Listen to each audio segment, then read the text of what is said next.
دوسری بات آپ سے جو میں نے آج پیغام آپ تک پہنچانا ہے وہ یہ کہ ہمارے ہاں اسلام کا ایک ایسا تصور دیا جا رہا ہے جس میں رہبانیت کا عنصر زیادہ ہے. یہ بہت خطرناک ہے. میں سمجھا پا رہا ہوں اپنی رہبانیت سمجھتے ہیں کہ دنیا کو چھوڑ چھاڑ کے مکمل مذہب کو فالو کرو. یہ 100% تو نہیں ہے، لیکن جو دین کی طرف طلبہ آتے ہیں نا یونیورسٹیوں میں، اکثر و بیشتر پڑھائی میں پیچھے ہوتے ہیں. وہ یہ میرا اپنا مشاہدہ ہے، شاید غلط ہو. جو یونیورسٹیوں کی طرف آتے ہیں اکثر بیشتر وہ ایجوکیشن میں پیچھے ہوتے ہیں. وہ زیادہ تر اپنی دوسری اشراق اوابین میں تو ماشاءاللہ ماسٹر ہوں گے، دعاؤں میں، تہجد میں، جو کہ ہونا چاہیے، لیکن ایجوکیشن کی طرف ان کی توجہ زیادہ نہیں ہے. دیکھیے اللہ تعالیٰ نے آدم علیہ السلام کو جب زمین پہ بھیجا تو فرشتوں کے سامنے حضرت آدم کا جو تعارف کروایا ہے وہ یہ نہیں کروایا کہ میں ایک عبادت گزار پیدا کر رہا ہوں زمین پر، عبادت کے لیے ایک انسان پیدا کر رہا ہوں. نہ نہ نہ، جو تعارف تھا انی جاعل فی الارض خلیفہ. خلیفہ کسے کہتے ہیں؟ نائب کو. جو جس کا خلیفہ ہوتا ہے تو وہ اس میں یہ دیکھا جاتا ہے کس چیز میں خلیفہ ہے. یہ ایک تو خلیفہ گیری ہوتی ہے نا، وہ لفظ بھی آپ نے سنا ہوگا، خلیفہ گیری. اب پتہ نہیں یہ اردو میں لفظ استعمال ہوتا ہے کہ جو زیادہ باتیں کر رہا ہوں نا کلاس میں، کہنا خلیفہ گیری کر رہا ہے، یہ خلیفہ بنا ہوا ہے. وہ والا خلیفہ نہیں. خلف کہتے ہیں نائب کو. صدر صاحب جب ملک سے باہر جاتے ہیں تو کسی کو اپنا نائب بنا کے جاتے ہیں تو ہم یہ کہتے ہیں یہ صدر صاحب کے خلیفہ ہیں. کیا مطلب؟ کس چیز میں خلیفہ ہیں؟ صدارت میں نا، کہ اب حکومت کس کے پاس ہے؟ جو صدر کے تمام اختیارات فی الحال اس کے پاس ہیں. تو اللہ نے جب آدم علیہ السلام کو اپنا خلیفہ کہا تو کس چیز میں کہا ہے؟ اللہ کی جو سب سے بڑی صفت ہے وہ کیا ہے؟ حکومت. اللہ اس کائنات کا کیا ہے؟ بادشاہ ہے نا. تو آدم علیہ السلام کو جب خلیفہ بنائے گا تو مطلب بادشاہت میں کیا بنا رہے اللہ تعالیٰ کہ زمین پر اب کون حکومت کرے گا؟ یار بولا کیوں نہیں جا رہا آپ لوگوں سے؟ آدم بزور سے بولنے میں کیا گورنمنٹ نے کوئی ٹیکس لگایا ہوا ایک؟ تو مطلب کیا ہے کہ اب اس زمین پر حکومت کون کرے گا؟ آدم. تو آدم علیہ السلام کو زمین کی باغ ڈور سنبھالنے کے لیے بھیجا ہے. اور اب زمین کی باغ ڈور کس کے پاس ہے؟ ہمارے پاس نہیں ہے، اللہ کو نہ ماننے والوں کے پاس ہے، جو اپنے آپ کو اللہ کا خلیفہ ہی نہیں کہتے، بلکہ ان میں بہت سے لوگ ہیں جو اللہ کا ہی منکر ہیں. تو یہ جو کائنات کی پیدائش کا مقصد تھا یہ تو سارا الٹا ہو گیا کہ نہیں ہو گیا؟ یعنی صدر صاحب نے اپنا نائب کسی کو بنایا، لیکن بن وہ گیا جو اس ملک کو مانتا ہی نہیں ہے اور صدر صاحب کو مانتا ہی نہیں ہے. تو صدر کو کتنا غصہ آئے گا، بھائی میں اپنا نائب بنا کے گیا تھا اور تو میرا ہی باپ بن گیا. ہوگا کہ نہیں ہوگا؟ وہ صدر کو تو غصہ آئے گا کہ میں بیرون ملک میرا دورہ تھا، میں نے عارضی طور پر آپ کے ہاتھ میں صدارت یا وزارت آپ کو پکڑا کے گیا اور آپ مجھے ہی نہیں مان رہے کہ وہ صدر صاحب ہیں، آپ کہہ رہے ہیں میں اصل ہوں. تو اللہ نے آدم علیہ السلام جیسے پیغمبر کو اپنا نائب بنایا کہ زمین کی باغ ڈور سنبھالیں گے، یہ زمین پر حکومت کریں گے.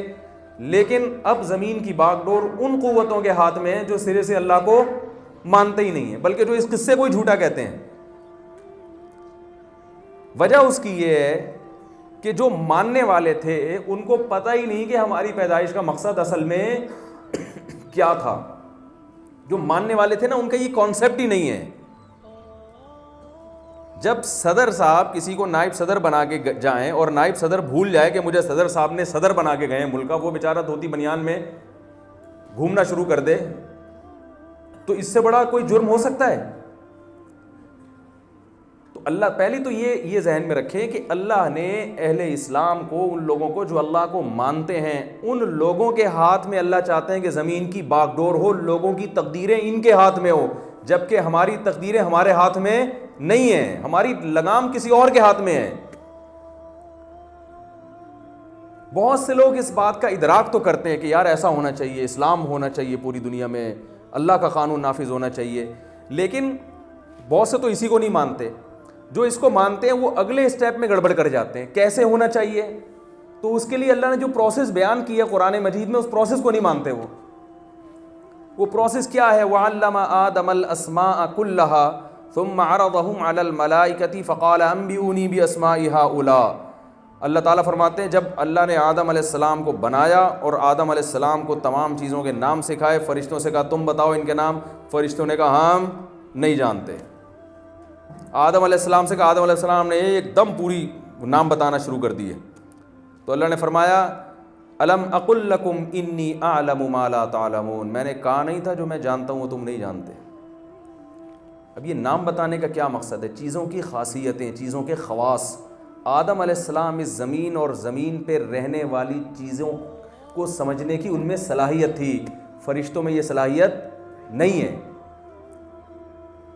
تو اس مادے پہ بھی محنت، اس زمین پہ جو رہنے والی چیزیں ہیں ان چیزوں پہ بھی محنت، یہ بھی آدم علیہ السلام کی خاصیت تھی کہ یہ اس علم کو حاصل کر سکتے ہیں جو زمین سے متعلق ہے. فرشتے اس علم کو حاصل نہیں کر سکتے. آج ہم ہر چیز میں پیچھے چلے گئے. مجھے ایک دفعہ کسی نے کہا کہ اکاؤنٹنگ کی کیا فضیلت ہے، میں اکاؤنٹنگ کا طالب علم ہوں. تو میں نے تو یہ سنا ہے کہ قرآن کے ایک حرف سے 30 نیکیاں ملتی ہیں، الف لام میم، الف سے 30 نیکیاں 10 نیکیاں بالکل ملتی ہیں، قرآن کی تلاوت کرنی چاہیے. تو اس کی کیا فضیلت ہے؟ میں نے کہا بھائی قرآن مجید میں یوسف علیہ السلام کے بارے میں اللہ تعالیٰ نے ارشاد فرمایا کہ جب مصر میں قحط پڑا تھا تو یوسف علیہ السلام مصر میں بادشاہ کو خواب آیا تھا نا کہ قحط پڑنے والا ہے، وہ 7 موٹی گائیں 7 دبلی گایوں کو کھا رہی ہیں. تو بادشاہ نے یوسف علیہ السلام کو بلایا، بھائی یہ کیا ہے، پوچھا ان سے، انہوں نے بتایا کہ قحط پڑنے والا ہے اور ابھی سے آپ کو اسٹور کرنا پڑے گا، خوراک کے ذخائر آپ کو اگلے 7 سالوں کے لیے اسٹور کرنے پڑیں گے. اتنے اسٹور کرنے ہیں کہ خود بھی کھاؤ اور دنیا سے لوگ جب آئیں گے آپ کے پاس تو ان کے کو بھی، یعنی ایکسپورٹ کرنے کا بھی آپ کے پاس انتظام ہونا چاہیے. اس سے معیشت کیا ہوگی؟ اسٹرانگ ہوگی. یعنی 2 کاموں کو فوکس کرنا ہے، ایک تو اپنے لیے بچانا ہے اگلے 7 سالوں کے لیے، اپنے لیے بچانا ہے. دوسرا یہ بہترین موقع ہے کیونکہ صرف مصر میں قحط نہیں پڑ رہا، باقی ارد گرد کی دنیا میں بھی پڑے گا. تو یہ بہترین موقع ہے اپنی معیشت کو ترقی دینے کا. تو بادشاہ کی کھوپڑی گھوم گئی. کھوپڑی یہ گھوم گئی کہ کتنا اسٹور کرنا ہے، کتنا کھانا ہے، اور کتنے میں وہ جو گندم کے جو ہم شاپر میں ڈال کے بیچیں گے، فی کس کتنی گندم لوگوں میں تقسیم ہوگی اور اس کے ریٹ کیا ہوں گے. یہ کام اکاؤنٹنگ کا علم جانے بغیر ممکن نہیں ہے، کیونکہ آپ کو کیا پتا بھی کتنی گندم، ان کی پیداوار کتنی ہے. اس وقت تو یہ سب چیزیں کیلکولیٹ بھی نہیں ہوتی تھی نا. تو یوسف علیہ السلام نے یہاں فوراً حوالہ دیا، فرمایا کہ اجعلنی علی خزائن الارض، آپ مجھے وزیر خزانہ بنا دیں، آپ مجھے وزیر خزانہ بنا دیں. انی حفیظ علیم. وزیر خزانہ بننے کے لیے 2 کوالٹی ہونی چاہیے انسان میں. ایک تو یہ کہ وہ خزانہ خود نہ کھاتا ہو. کیا خیال ہے بھائی؟ سب سے بڑی کوالٹی یہ کہ وہ حفیظ ہو، یعنی محافظ ہو، خیانت والا. نمبر 2 علیم، یہ علم بھی جانتا ہو. حضرت یوسف علیہ السلام کو اللہ نے معجزاتی طور پر یہ علم دیا تھا. حضرت یوسف نے اس علم سے فائدہ اٹھایا اور کہا کہ مجھے آپ وزیر خزانہ بنا دیں، مجھے پتہ ہے کتنا اسٹور کرنا ہے، فی کس کتنا غلہ پوری دنیا میں تقسیم کرنا ہے، اس کے ریٹ کیا ہوں گے. اور ایسے کامیابی سے مصر کو، اور وہ غیر مسلم ریاست تھی مصر، وہ بادشاہ مسلمان تھوڑی تھا، لوگ بھی مسلمان نہیں تھے. ایک غیر مسلم ملک کی اکنامکس کو آسمان کی بلندیوں پہ پہنچایا کس نے؟ ایک ایسے پیغمبر نے جو اللہ کو مانتے ہیں. اس کی وجہ سے مصر میں دین پھیلا ہے، اور یوسف علیہ السلام کے بعد پھر بنی اسرائیل کی ایک بہت بڑی جماعت پیدا ہو گئی مصر کے اندر. تو میں یہ کہتا ہوں کہ بھائی یہ بھی تو اسلام کا ایک پہلو ہے نا. اس سے کتنی بڑی فضیلت ثابت ہوتی ہے کہ آپ کے پاس اگر کوئی ہنر ہے، آپ اس ہنر سے کسی قوم کو ترقی دے کر اپنا بھی فائدہ اٹھا سکتے ہیں اور اپنے مذہب کو بھی اور اپنے نظریات کو بھی پروموٹ کر سکتے ہیں. داؤد علیہ السلام کے ہاتھ میں اللہ نے لوہے کو نرم کیا ہے کہ کیا ضرورت تھی اللہ تعالیٰ کو کہ داؤد علیہ السلام زریں بنائیں اور تلواریں بنائیں. داؤد علیہ السلام کو اللہ تعالیٰ کہہ دیتے کہ آپ نے دنیا میں جہاد کرنا ہے تو آپ نمازوں میں زیادہ دلچسپی لیں. ابھی پہلے 4 رکعت پڑھتے تھے، اب کتنی پڑھنی ہے آپ نے؟ 6 رکعت پڑھنی ہے. سردے میں پہلے آپ 3 دفعہ سبحان ربی الاعلیٰ کہتے تھے، 3000 دفعہ آپ کہیں گے اور یہ فلاں والا وظیفہ اتنی دفعہ پڑھیں گے، اور پھر آنسو بہائیں گے، روئیں گے اور صدقہ کریں گے، اور 6 بکرے آپ نے کاٹنے ہیں ہر مہینے کے آخر میں۔ بکرا گیری بہت ہو رہا ہے آج کل، آپ کو پتہ ہے نا، کوئی بیمار ہوا آپ 3 بکرے کاٹو، پہلے ہی چھوٹے گوشت کا ریٹ آسمان تک پہنچ چکا ہے، تو بکرے کاٹ کاٹ کے وہ سونے کے بھاؤ بکے گا تھوڑے دنوں میں بکرے کا گوشت۔ ہر چیز ایک لمٹ میں پیدا ہوتی ہے۔ قرآن میں اللہ کا ارشاد ہے انا خلقنا کل شیء بقدر، ہم نے ہر چیز کو ایک اندازے سے پیدا کیا ہے، تو بکرے بھی ایک تمیز سے پیدا ہوتے ہیں، لامتناہی پیدا نہیں ہوتے۔ آپ نے صدقے کے نام پہ بکرے کاٹ کے جس کے کوئی بچے کی ٹانگ ٹوٹ گئی تو بکرا نکالو، چھت سے گر گیا بکرا نکالو، بیوی بھاگ گئی بکرا نکالو، میاں بھاگ گیا بکرا کاٹو، تو بکرے اتنے کٹ رہے ہیں، اس سے بکروں کے ریٹ دیکھو کہاں جا رہے ہیں۔ یہ بالکل سینس لیس لوگ ہیں جو اس طرح کی باتیں کر رہے ہیں۔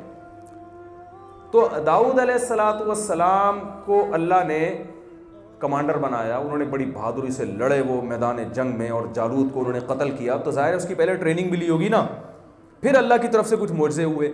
ہم چاہتے ہیں کہ معجزاتی طور پر سارے کام اللہ خود کر دے، ہمیں کچھ نہ کرنا پڑے، ایسا نہیں ہے بھائی، وہ ہے نا ایسا کریں گے تو کوئی بھی نہیں آئے گا، ایسا کریں گے تو کوئی بھی نہیں آئے گا۔